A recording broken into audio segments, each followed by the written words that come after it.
আজকে আমরা একটা গাণিতিক সমস্যা দেখব। এখানে বলা হয়েছে যে এবি ও সিডি পরস্পর ও বিন্দুতে ছেদ করে।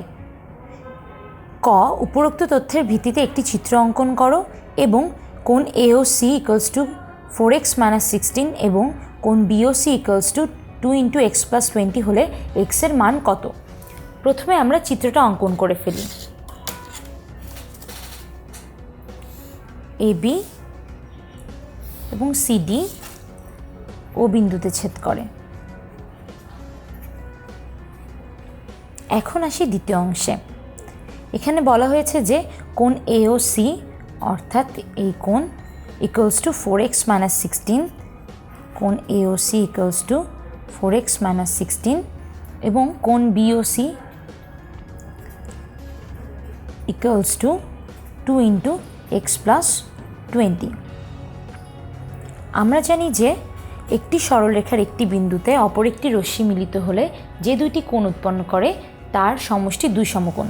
অর্থাৎ এবি যে সরলরেখা তার সাথে যদি ও বিন্দুতে ওসি রশ্মি মিলিত হয় তাহলে যে দুটো কোণ উৎপন্ন করলো এই কোণ দুইটোর সমষ্টি 2 সমকোণ। তাহলে আমরা লিখতে পারি এখান থেকে যে কোণ এ ও সি যোগ কোণ B O C equals to 2 সমকোণ অর্থাৎ 180 ডিগ্রি। এখন আমরা কোণ এওসি এবং কোণ বিওসির মান যদি বসাই তাহলে পাই 4x - 16 plus 2 × x + 20 equals to 180। এখান থেকে লিখতে পারি 4x - 16 plus 2x + 40 equals to 180।